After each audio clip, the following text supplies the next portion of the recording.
Welcome back, everyone, to the Broker Room podcast. I'm Michael Simon, and today we have John Akleh joining us. Welcome, John. Thank you, Michael. How you doing today? Good, very good, sir. And for our listeners here, John is the principal broker and CEO of Sido New York Real Estate and Sido Miami. He brings over 20 years of experience in commercial real estate, investment sales, leasing, and asset management operating across the New York and Miami markets. So, John, having said that, I'd like to get started with your background here. You co-founded Sido with your brother William, and you've built a strong presence in both New York City and Miami. So, walk us through your journey into commercial real estate and what led you to establish operations in these two powerhouse markets. It was actually a family business. My dad got sick in '08 and '07. Someone needed to fill in. My first job was throwing garbage, so I started from there, and then it slowly went to management. And then I went to NYU. I got my master's degree for real estate finance. Mhm. At the same time, I was assisting and interning in Marcus and Millichap investment sales. Yeah. So I was like fully on to real estate at that time, and I was looking to get to work. And fortunately, I found a boutique firm that brought me in for a couple of years while I mastered my craft, and then I was able to open the firm in 2015. Excellent, excellent. And again, sorry to hear about, your father there. I can understand how that can, affect people when it comes to operating in this industry and their journey. But, like you said, you found a place to get your foot in the door, you got some good experience, and then eventually broke off on your own. So, what I want to do next is, talk a little bit more about the foundation you got with, psychology, finance, and commercial brokerage. So, how would you say that combination has influenced your approach to deals, client relationships, and building your firm? Well, I think it's when it comes to like using psychology, we don't. I don't think I ever sat there and like diagnosed a deal sheet and said this is how we have to approach it, pragmatically or in a way that's like scientific. I think if anything, after a certain period of time, you start to observe people's behaviors towards making deals and not making deals, and if you have any type of observation skills, you can start jotting down like reoccurring themes between clients and if they're moving forward, if they're not moving forward. Um, and that helps us, especially me, it helps me analyze like who is gonna really do a deal and not do a deal. And that helps me, dictate if they're worthy to be in my pipeline. Mhm. So that's the way I look at it from a psychological point of view is basically, comparing their behavior compared to other people's behavior from the past. Yeah, there's certainly a lot of that, goes into it, a lot of trial and error, I should say. And then once you, do it for so long, again, you're going to start to just pick up on those patterns of behavior right away where you can gauge, who's really interested, who has a real need versus somebody who might just, be yanking your chain or just not quite the best fit. So Exactly. definitely. We work in a commission-based business, and someone as young as me, if anyone works in family business, they know they don't get paid by the family because the excuse is you work for the family. Yep. So for me, it was like trying to find a job to make money where I already had a background in. But the using the psychology degree definitely helps me, anticipate and you know predict how workflow can basically produce it sometimes. Yeah, it's a people business and you got to know people in order to be successful at it. So fully agreed.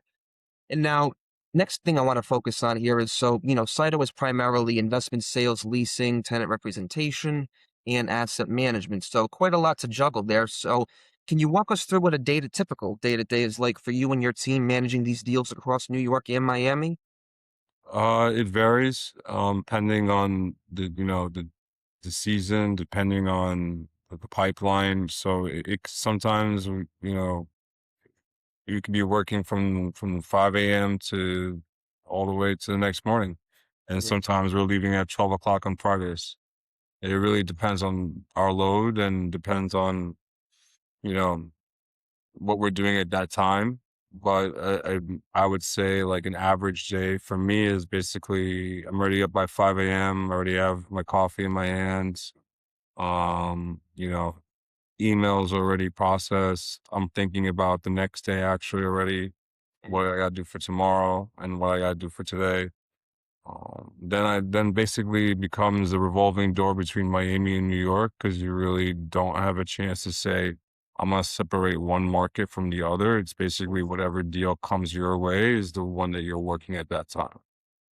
Yeah. So if you have an agent from Miami and she's like, I need to meet with you at 12 o'clock, that's taking priority over another person who might have a deal in New York who's closing at 2 o'clock, for example. Hmm. So there's never been a priority stage. It's been more of where is the more deals coming from and, which ones take the priority from there.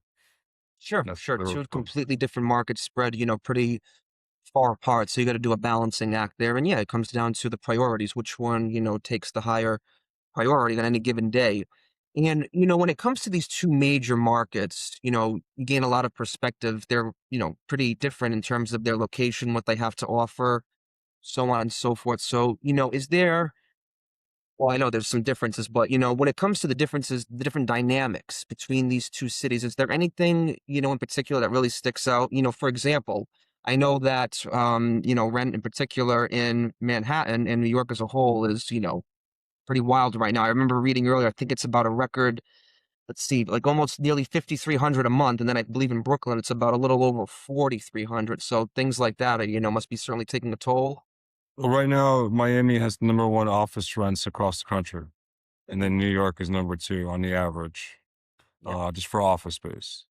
Yeah. Um, you know what I mean? I think the biggest difference between both markets is the pace. Mhm. And I think it's also, where you're located situationally.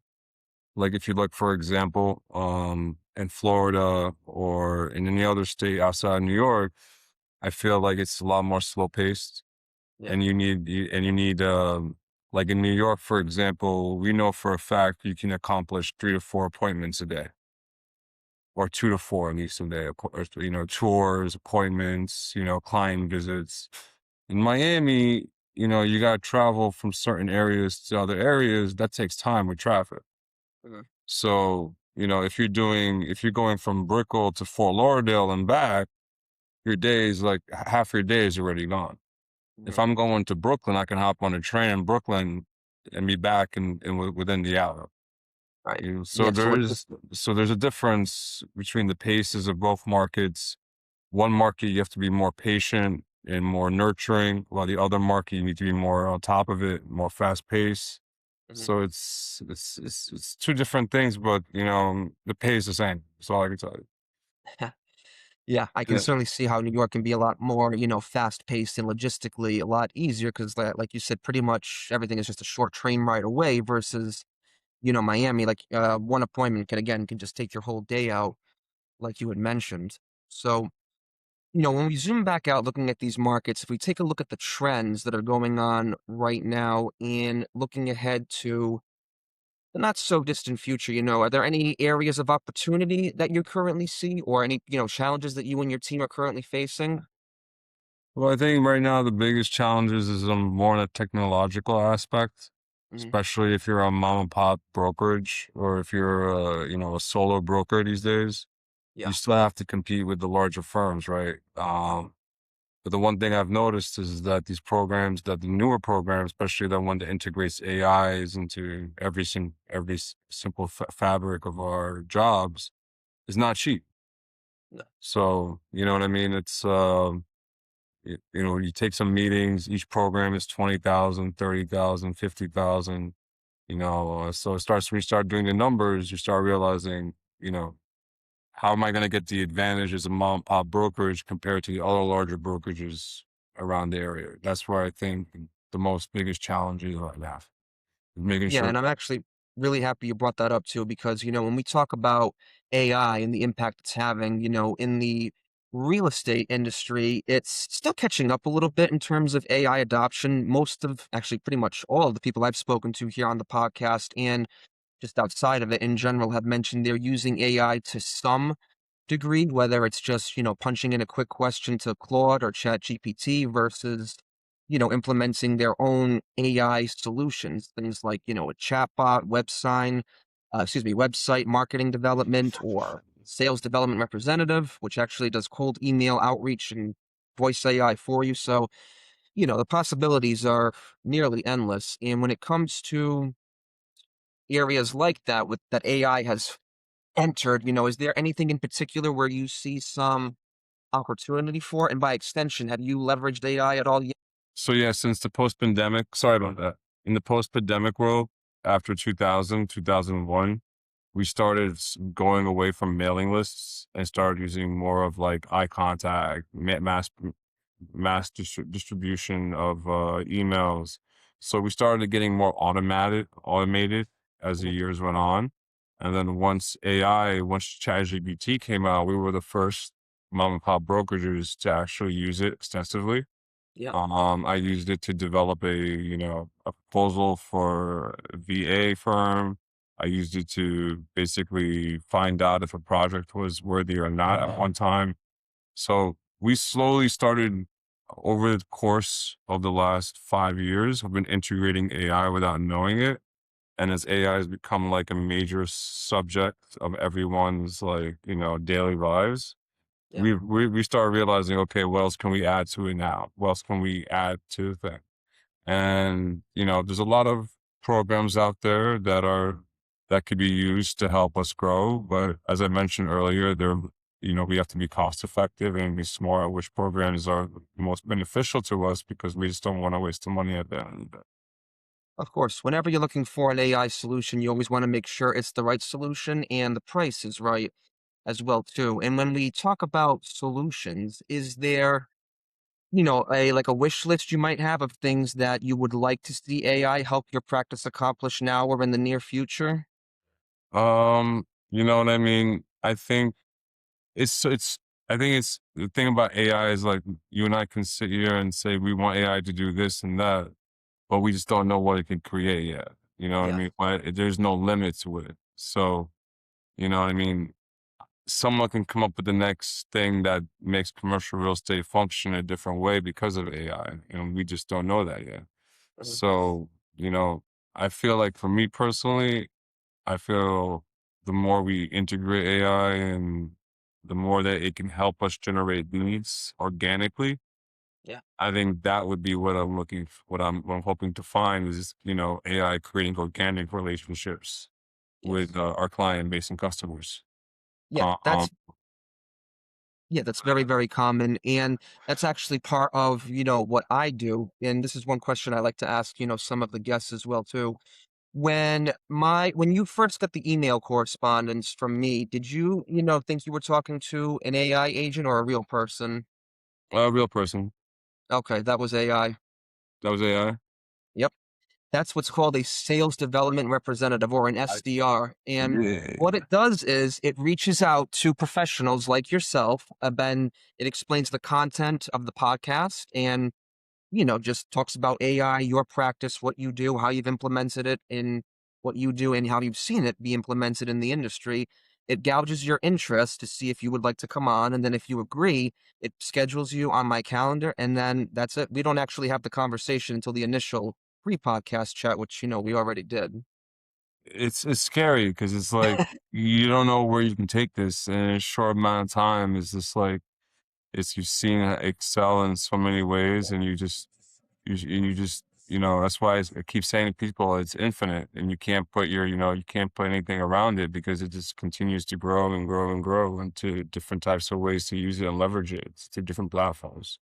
Yes, yes, it does. I'm very proud of that, honestly, about what it can do and what it can accomplish, how it's helped me, with my practice and, just how it can help others as well. But like you said, it is growing, it's growing exponentially, and we do want to make sure, we're keeping a lid on it. There's going to be a good balance there because let's face it, you know this too better than most because you have your psychology background. It's a people business. And when people buy homes or commercial real estate, whatever it might be, those are some of the most emotional decisions that you can make. And no matter how good AI becomes, it's never really going to be able to take over that human aspect. It can help you with the reports, generate leads, do the, minute tasks that you would don't really have time for, but it's never going to be able to ultimately take away that human connection. What it is going to do is, and we talked about this before, and just about everyone I've had on here says the same thing, it's going to widen the gap between those who do use it and those who don't.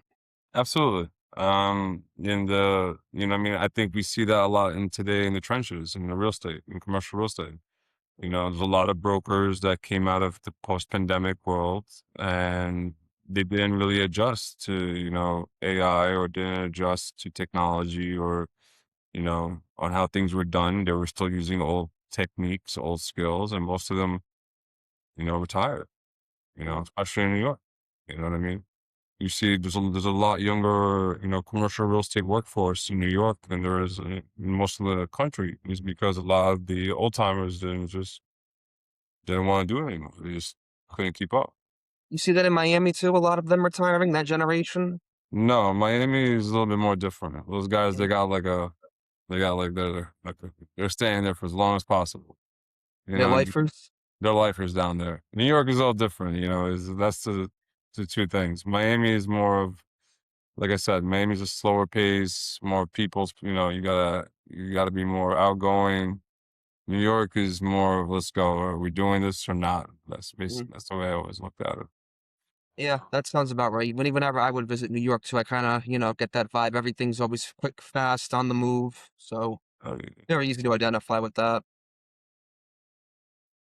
And s and so looking ahead now, thank you again for sharing, a little bit about the past, the present here, and for the AI input.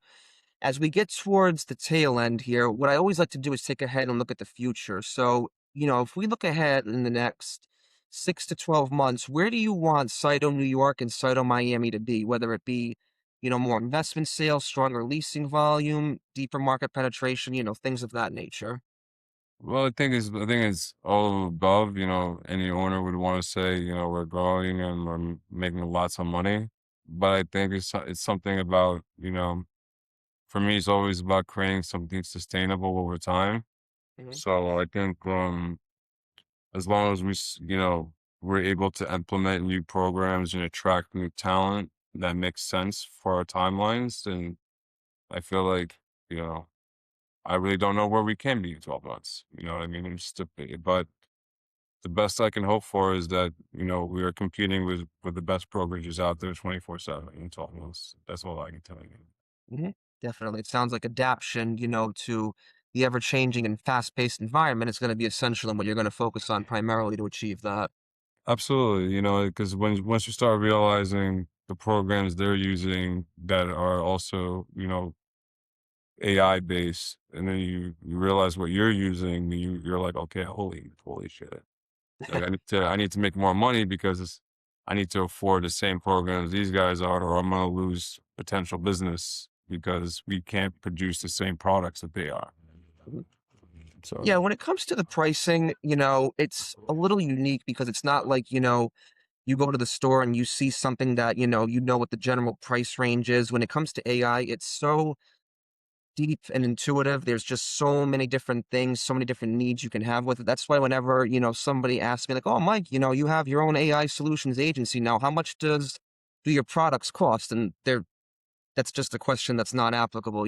Every yeah, single product is going to be completely different depending on the person, the business, the scope of the work. That's really the biggest, point that I can drive home because what person or client A might need is going to be completely different from client B. They might need one thing, two things, and then what is the depth of those two things too. So it really varies, but it does open the conversation up really well to help, better identify with, what they're dealing with and what they need because really there's going to be a solution for everybody. And that's part of why I love doing what I do. We're in this changing environment now where AI is pretty much, taking over. We all know it and, like it or yeah, not, we're going to have to accept it. So, absolutely. And the thing is, for a business owner, you really can't put a budget on it.